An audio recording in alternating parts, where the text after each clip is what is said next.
welcome to some Astro Soul with your girl Nonkulego. So today I'm discussing the planet Pluto. So this generational planet is the furthest one, and we don't discuss it a lot, but it's quite impactful within our lives. So it affects us differently and generationally, and also if you have it, with a conjunct is aspects within within your chart. You have to look at it because when you're feeling like you're having difficult times, like it's hell on earth, like nothing's working out, that's where you need to look as to why. You're not necessarily going to look at it to find a solution, but to understand why is it these things are happening in your life. So for me personally, when I was growing up, in a large family, I used to feel like, okay, there's things that are being hidden, the secrets, they're not being discussed, and people talk there and other ones talk there, but they never come together to actually hash things out. So even now in my adulthood, I still believe that in order for something to come to a storm, to be fixed, destruction had to happen first. But of course, now I understand because I have, I'm the generation with Pluto and Scorpio, of course, and it gets very magnified here. But at the same time, that's what Pluto is literally about. For something to actually get to a destructive place. And destruction is not always so bad, and that's how Pluto is. You can look at it like this: birth and death. Death is very painful. It's the most painful loss, of losing somebody and knowing that you'll never see them again. You can't come in and try to fix it. So it's there, it's permanent. You can't fix it. Only with time, only with love.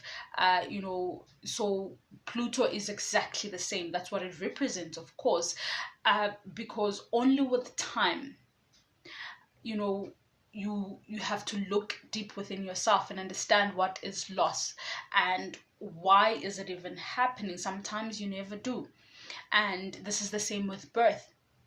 Giving birth is the most exciting thing, but it's the most painful thing. You don't want to do it on a daily basis, but it's the most beautiful thing to happen to mankind because you are bringing life, right? But you are experiencing pain at the same time, and nobody's going to take away that pain from you. You're going to experience it because it's part of the process. It's part of you having to bring this life. It's a transformative thing because after you even give birth, you yourself change. You're no longer the same person. After you lose someone from death, you are no longer the same person. So you have to look at yourself deeply and understand certain perspective and understand why.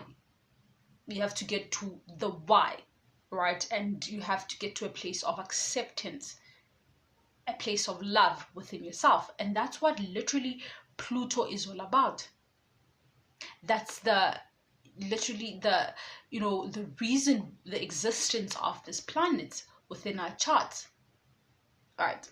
So now, like I said, Pluto represents, power, sex, unconsciousness, transformation, death, rebirth, wealth, and all these things, in essence, represent the root chakra.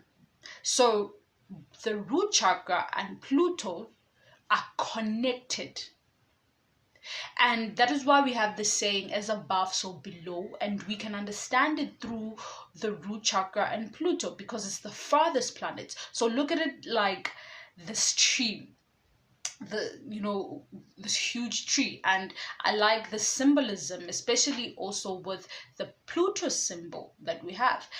The symbolism is great because the highest tree, the largest tree or the oldest tree that you have, and the tallest one, it means it took a lot of time growing. It means it has the deepest roots, right? And now the root chakra has 3 layers to it, the core layer being, of course, Pluto. And when when you're in misalignment with this chakra, you're in misalignment with, of course, Pluto as well. So the three layers, or the core layers of the root chakra, being Saturn, which is outside. It's the outside, which has to do with barriers. Barriers being, you have doors, you have the body, you have your car doors. So this is the outside. This is Saturn. Otherwise, without this layer, your house, basically your house will be windowless, doorless. Basically, you'll be like having a raggedy house. So we need this layer outside, so it's represented like that within the root chakra. Then you have the middle layer, which is Uranus, still an outer planet. Isn't it funny that all these outer planets go to our very core, our root, as above so below? And Uranus is the middle layer, because even if we are grounded, even if we're dealing with surface physical things here, movement or change still happens. We still move to different places. We still change jobs, right? And now the core layer that we find in the middle is, of course, Pluto. Now, Pluto having to do with so much of us dealing with our fears, our biggest fears: death, rebirth, loss. It has to do with our fear of being powerless as well. So Pluto here is the core layer. And to understand this element of feeling powerless, we can literally look at even Scorpio. Scorpio being ruled by Pluto. So most of the time, people misunderstand the sun sign Scorpio, as having to like being dominant, to rule over others. But it doesn't do it because it wants to dominate. It's because of fear. Fear that someone else will have power over them. Fear that someone else will dominate over them. Even in terms of love, they fear that they will lose someone. So that's where the holding on comes in. And that is what Pluto does within this people, within Scorpio sun signs.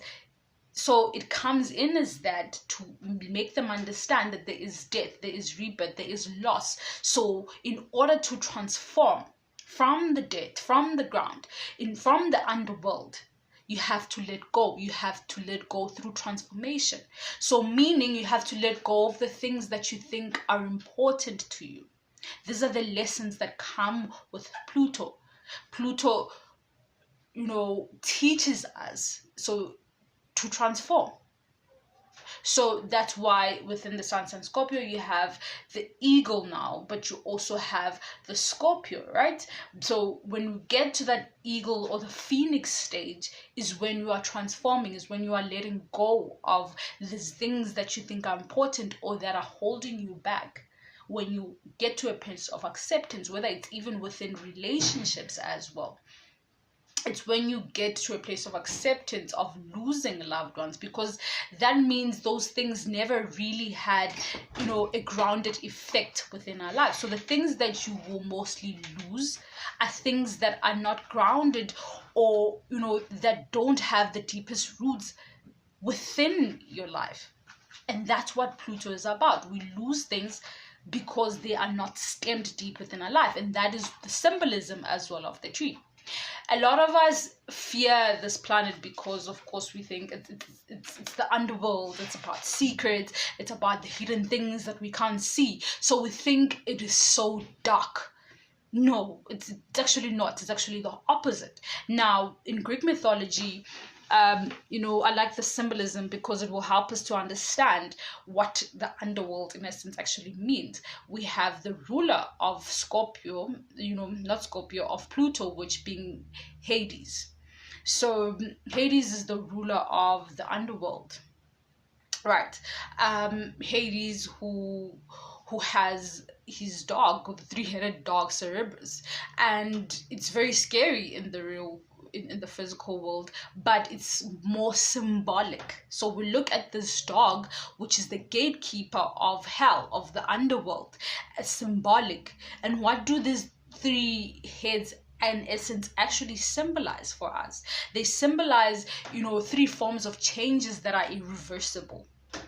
So Pluto brings about changes in our lives. So it's not the same as Uranus, where we actively, we're going to create things, I have an idea. No, Pluto brings irreversible changes that are going to make us to transform, whether we like it or not. There's no give and take here.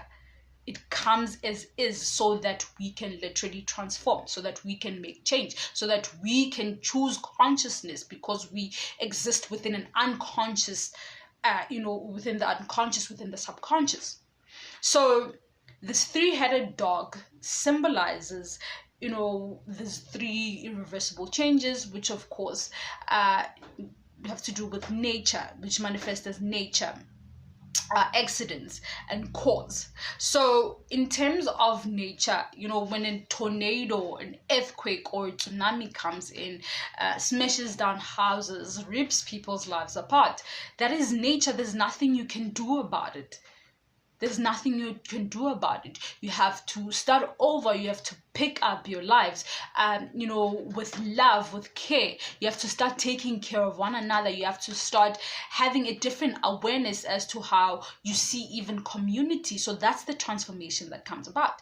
Then you have cause. So you have to create a cause. The second one being cause, of course. You have to create a cause, a personal cause within yourself. And that can come about if you want wealth, because Pluto as well is represented as well. You have to create a cause, whether coming with people to create that in the business sense, or because of how you are seeing your life. You have to go out and find work. That's a cause that you create, because you can see what's happening within your life. Or you have to transform, your awareness. That's a cause that you'd have to take that initiative. And then you have accidents. When you're in a car accident, an airplane accident, water, whatever kind of accident, it's happened, it's done. You can't reverse it. And you have to deal with whatever it is with yourself, why it actually happened in the first place. So you might have to deal with your drinking problem. You might have to deal with how reckless you live in your life, and that you are not mindful of what you are doing. You have to deal with the intent behind as to what actually caused that accident. And that is what Pluto really brings about within our lives. And generationally, it has affected us differently.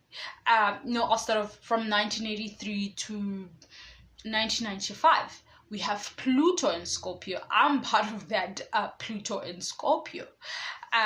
Now, when we're looking at, South Africa specifically, before going out into the world, I refer to it because physically, those are the effects that start affecting me or anyone around me who exists within this realm.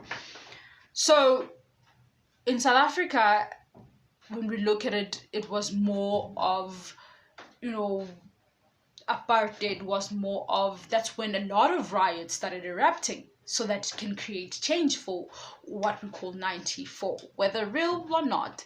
But that's where a lot of riots started taking place. And that's where a lot of negotiations were taking place. So what I was saying, Ella, a lot of destruction started happening so that we can find a solution. So there was a dissatisfaction. So the energy of the people at that time, people were like, okay, we're tired of this. We need to take action. So a cause, right? That's the change, cause, because nothing was happening. So a distraction, a lot of riots, a lot of death took place, only for a solution to be found in 94, which kicked off now the next one, which is what? Pluto and Sag. This is where, we start accessing a bit of freedom, start understanding more of ourselves as to what is in sense actually happening. This is where, Pluto and Sag, a lot of, consciousness around the world starts taking place. You have YouTube, you have Facebook, you have, the internet starts popping up now in Pluto and Sag. We start interacting more with each other. So the third eye is open now. And then we go to Pluto in Capricorn. Pluto in Capricorn, which just ended a year ago, because now we just entered, Pluto being in Aquarius. we start having 2000s, we start having people who, as much as they do not have the grounding or the experience, but very quick, very witty, things are happening now, they understand what's happening now. And now with Pluto being in Capricorn, we start understanding that you can literally be and do anything that you want, and you can monetize it, whether you're monetizing it through your tube, through your phone. So you can be anything that you want, and it's not conventional. You don't have to be going to the office. So that's what Pluto in Capricorn brings about to us. So these effects generationally, of course, being brought about with changes, with these forms of changes that are irreversible, causing us to transform, causing us to look at deeper within ourselves as to what is really happening. Hence, it is very important that when we are looking at Pluto, we are looking at the root chakra as well. Because without the root chakra being, in alignment, you can't start the building, on the 5th floor without having a foundation. No. So meaning you can't just start at the 3rd eye, aligning it. Meanwhile, all the other chakras are not in alignment. There is a disruption. So it is important in terms of Pluto that we find ourselves grounded, because, what puts us in misalignment is anxiety, is fear as well. And like I said earlier, when it comes to fear, a huge scope now, in terms of even the sun sign Scorpio, the fear of letting go, the fear of giving your power away, having that anxiety. So grounding is an important aspect here, because as above, as below. So Pluto literally teaches us and comes in and helps us to transform our energy, to access a higher awareness. And it's quite exciting with the start of Pluto being in Aquarius. So meaning we are literally about to have very exciting times on the scope of a level of higher awareness. And I hope you guys enjoyed that. And that is, of course, the last planet, Pluto, the last generational planet I'm talking about. And until next time, it's Astro Soul.